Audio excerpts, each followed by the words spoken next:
জানাতে চট্টগ্রাম বিশ্ববিদ্যালয় থেকে যুক্ত আছেন শোয়েব রহমান ও রাজশাহী বিশ্ববিদ্যালয় থেকে যুক্ত আছেন মারুফ হাসান। শুরুতে চলে যাব চট্টগ্রামের শোয়েবের কাছে।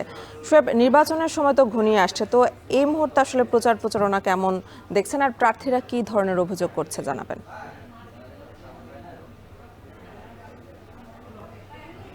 চট্টগ্রাম বিশ্ববিদ্যালয়ের যে চাকসু নির্বাচন, সেই নির্বাচনে আসলে প্রচারণার সময় অনেকটাই কমে এসেছে। তার কারণ হচ্ছে আজকে বৃহস্পতিবার, এরপরে শুক্র শনি দুদিন ক্যাম্পাস বন্ধ, এরপরে কিন্তু রবি সোম দুদিন মাত্র প্রচারণার তারা সময় পাবেন। মঙ্গলবার কিন্তু প্রচারণার সুযোগ থাকছে না এবং বুধবার নির্বাচন। তো সব কিছু মিলে শেষ মুহূর্তের প্রচারণা চলছে বলা যায়। ক্যাম্পাসের শিক্ষার্থীরা আসছেন এবং সেই শিক্ষার্থীদের সর্বোচ্চ সংখ্যক শিক্ষার্থীর কাছে পৌঁছানোর জন্য প্রার্থীরা সকাল থেকে একেবারে অনুষদ এবং সেই সাথে বিশ্ববিদ্যালয়ের ঝুপড়ি এবং অন্যান্য যে স্থানগুলো রয়েছে যেখানে শিক্ষার্থীদের সমাগম হয়, সেই জায়গাগুলোতে কিন্তু তারা যাচ্ছেন এবং তারা একই সাথে কিন্তু ভোট প্রার্থনা করছেন, সেই সাথে তাদের নিজেদের যে ইশতেহারগুলো সেই ইশতেহারগুলো দিচ্ছেন।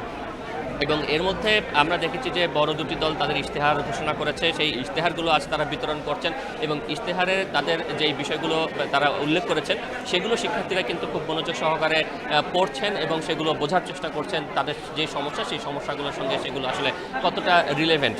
এবং সেই জায়গা থেকে আমরা যদি বলি যে আজকেও আরও কয়েকটি প্যানেল তারা তাদের ইশতেহার ঘোষণা করবেন এবং প্রচারণার এই সময়টাতে এসে মূলত ভোটার এবং প্রার্থী প্রত্যেকের যেই মূল লক্ষ্য বা আগ্রহের জায়গা সেটি হচ্ছে ইশতেহারগুলো কিন্তু প্রার্থীরা লিফলেট আকারে ছাপিয়ে বিলি করছেন।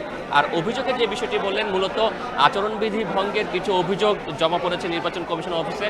সেখানে ছাত্রদলের মনোনীত যে ভিপি প্রার্থী আছেন তার পক্ষে ক্লাসরুমে বা শ্রেণীকক্ষে প্রচারণা চালানোর একটি অভিযোগ রয়েছে। একই সাথে ক্লাসরুমে সাউন্ড সিস্টেম ব্যবহার করে প্রচারণার জন্য ভিপি প্রার্থী যিনি শিবির সমর্থিত প্যানেল, তার বিরুদ্ধেও কিন্তু অভিযোগ করেছে নির্বাচন কমিশনে। তো এই বিষয়গুলো সমাধানে নির্বাচন কমিশন আশ্বস্ত করেছেন যে তাদের যে আচরণবিধি পর্যবেক্ষণ কমিটি রয়েছে তারা সেগুলো তদারকি করবেন এবং তদারকি করে তারা তাদের বিরুদ্ধে ব্যবস্থা নেবেন। এর বাইরে আসলে নির্বাচনের সার্বিক পরিবেশ নিয়ে এখন পর্যন্ত প্রার্থীরা সন্তোষ প্রকাশ করেছেন এবং একই সাথে আইনশৃঙ্খলা পরিস্থিতি কেমন হবে সেই বিষয়গুলো নিয়ে প্রশাসনের সাথে সমন্বয় সভা শেষে কীভাবে আইনশৃঙ্খলা পরিস্থিতি সাজানো হবে সেই সিদ্ধান্ত নেওয়া হবে। চাকসুর পরিবার একটু জেনে নেব রাকসু নির্বাচনের খবর, সেটি জানতে চলে যাব মারুফের কাছে। মারুফ, রাজশাহী বিশ্ববিদ্যালয়ের দ্বিতীয় দফায় প্রচারণা চলছে, তো প্রার্থী ও সাধারণ শিক্ষার্থীরা কি বলছেন জানাবেন।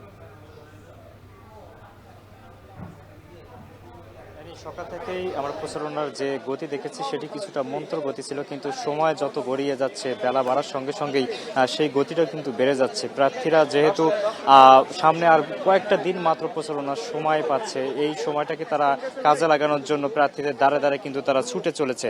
আমরা দেখতে পাচ্ছি যে বিশেষ করে যে জায়গাগুলোতে শিক্ষার্থীদের জমায়েত বেশি হচ্ছে, ক্লাস শেষে যখন তারা খাবারের জন্য যাচ্ছে কিংবা তাদের হলগুলোতে অবস্থান করার জন্য যাচ্ছে, তখনই কিন্তু প্রার্থীরা আমরা দেখতে পাচ্ছি রাস্তায় এবং যে জায়গাগুলোতে তারা বসে আছে সেই জায়গাগুলোতে গিয়ে তাদের যে ইশতেহার সেটি কিন্তু তারা প্রচার করছেন এবং লিফলেট বিলি করছেন এবং জানান দিচ্ছেন তাদের ব্যালট নাম্বার কত সেই এবং কি পদে প্রার্থী হিসেবে সে দাঁড়িয়েছে, এই বিষয়গুলো কিন্তু তারা বলছেন। পাশাপাশি একটি বিষয় আমরা দেখতে পাচ্ছি, এখানে কিছুক্ষণ আগে স্বতন্ত্র প্রার্থী যারা আছেন তারা একটি অভিযোগ তুলেছেন। তারা বলছেন যে লেভেল প্লেয়িং যে জায়গাটি সেটি নির্বাচন কমিশন থেকে এখন পর্যন্ত ঠিক করা হয়নি। এর কারণে যে সমস্যাটি হচ্ছে, বিশেষ করে যারা স্বতন্ত্র প্রার্থী আছে দীর্ঘদিন ধরে তারা প্রচারণার সঙ্গে জড়িত থাকার কারণে পরবর্তীতে নতুন করে আবার যখন নির্বাচন পিছিয়ে যায় আবারও সেই প্রচারণার জন্য তাদের অর্থ ব্যয় করতে হচ্ছে, যেটি তাদের জন্য অনেকটাই অতিরিক্ত খরচ মনে হচ্ছে বলেও তারা বলছেন। পাশাপাশি এখানে যারা বিভিন্ন প্যানেল থেকে নির্বাচন করছেন তারাও বলছেন যে তাদের যে জায়গাটি প্রচারণার ক্ষেত্রে সেইখানে কোনো ধরনের সমস্যা হচ্ছে না। তবে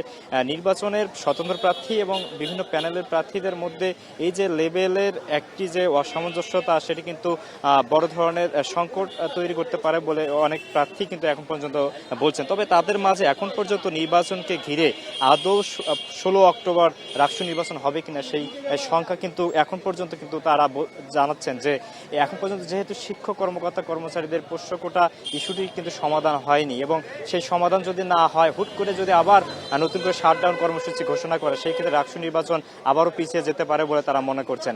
এ নিয়ে রাজশাহী বিশ্ববিদ্যালয়ের রাষ্ট্র নির্বাচনের এখন পর্যন্ত এই ছিল আমার কাছে সবশেষ। চাকসু এবং রাকসু নির্বাচনের খবর জানাচ্ছিলেন সহকর্মীরা।